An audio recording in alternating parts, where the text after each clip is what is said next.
ओम श्री गुरुवे नमः। ओम शांति ही शांति ही शांति ही। प्रणाम भगवान। भगवान अभी हमारा सत्संग जीवन मुक्ति विवेक श्री स्वामी अखंडानंद सरस्वती जी महाराज द्वारा विरचित और प्रवचन नंबर 7 से व्याख्या चल रही है। भगवान एपिसोड नंबर 5 लेते हैं। किस तरह से स्वामी जी बताते हैं। जैसे कल के सत्संग में आया था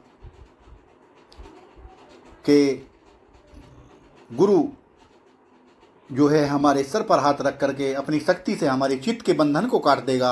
यह योग शास्त्र का सिद्धांत है। अब आप लोग तुरंत कहोगे कि गुरुडम फैलाते हो, है ना, इसलिए हमें ऐसी बात नहीं करनी, इसलिए हम ऐसी बात कभी कहते ही नहीं हैं। गुरुडम की बात आपको क्या कहना।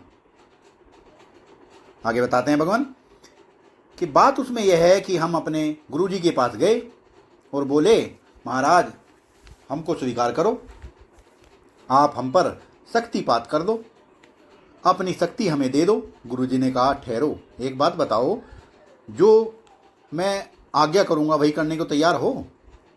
मैं तुम्हें तुरंत सन्यासी होने के लिए कह सकता हूँ, तुम्हें मैं चोरी करने के लिए कह सकता हूँ, मैं तुम्हें व्यभिचार करने के लिए भी कह सकता हूँ, हाँ मैं तुम्हें अपना गला काटने के लिए भी कह सकता हूँ, मैं तुम्हें ऐसी भी आज्ञा दे सकता हूँ कि तुम मेरा गला काट दो।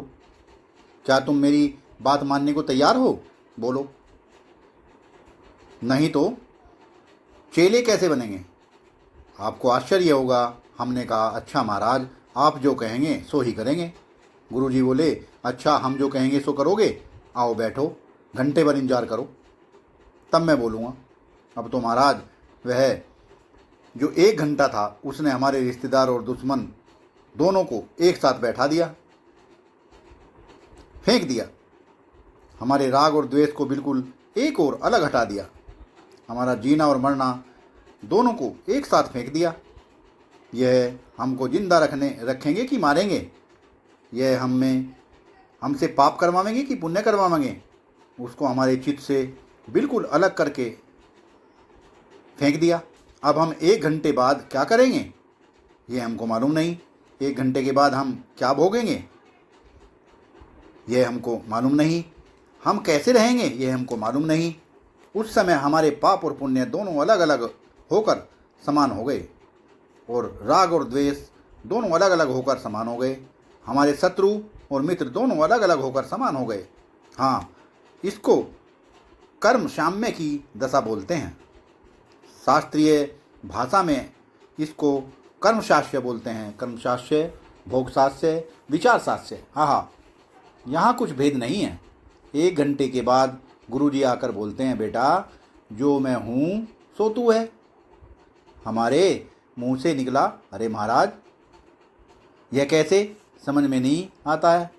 जानते हो गुरुजी क्या बोले? वह बोले, देखो पहले बात कर चुके हो, तुम मेरी बात मानने को तैयार रहोगे और मेरे कहे अनुसार करने को भी तैयार होगे, है ना? तो देखो, यह मैं और तुम का भेद शरीर में है ना, आत्मा के भेद नहीं है, ये शरीर का भेद है, चेतन में भेद नहीं है, है ना?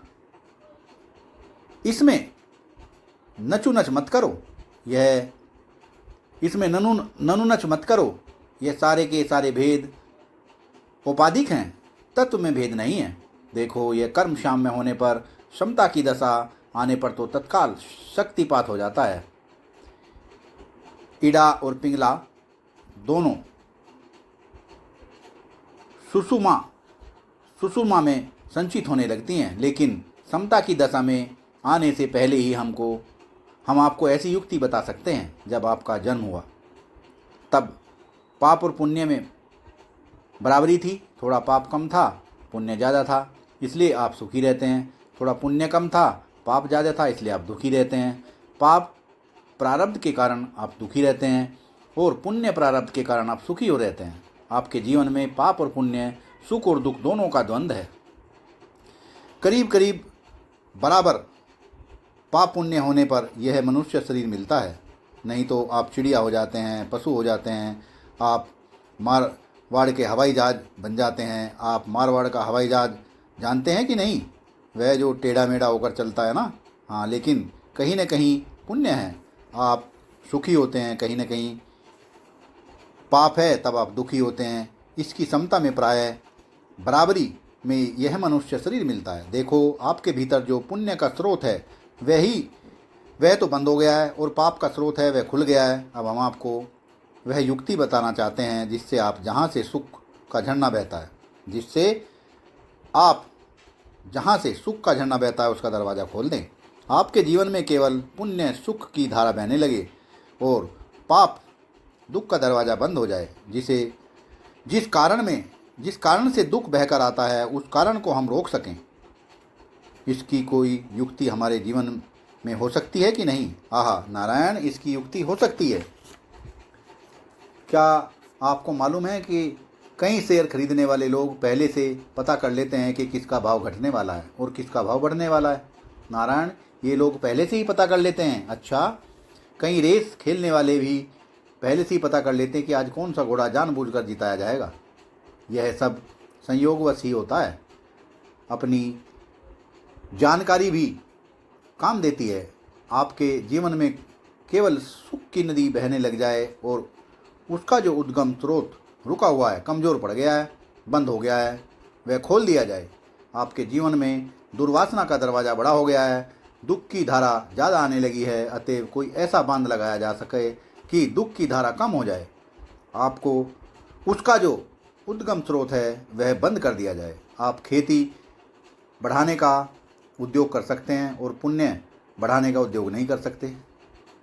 आप दवा करके अपनी उम्र बढ़ाने का उद्योग कर सकते हैं और पुण्य बढ़ाने का उद्योग नहीं कर सकते।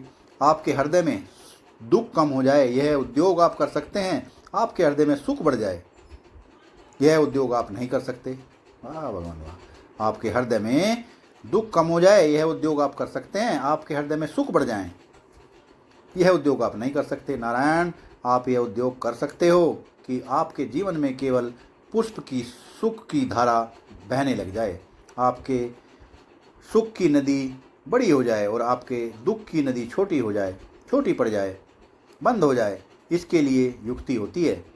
शास्त्रों में वर्णित युक्ति है, महात्माओं के द्वारा उपदिष्ट युक्ति है। एक बात पर ध्यान दें, यह केवल स्वर्ग की तरह नहीं है कि आप केवल श्रद्धा करें और शास्त्र एवं गुरु का वचन मानें। यह बात नहीं है। यह अनुभव प्रिय वासना युक्ति है। यह अनुभव प्रिय वसाना युक्ति है। यह ऐसी युक्ति है जिसके द्वारा आपको तुरंत अनुभव हो जाए। अच्छा, कल जब हम प्रारंभ करेंगे तब याद दिलाना, शायद कल भूल जाएं। ओम शांति शांति शांति। सत्संग को विराम देते हैं भगवान। प्रणाम भगवान।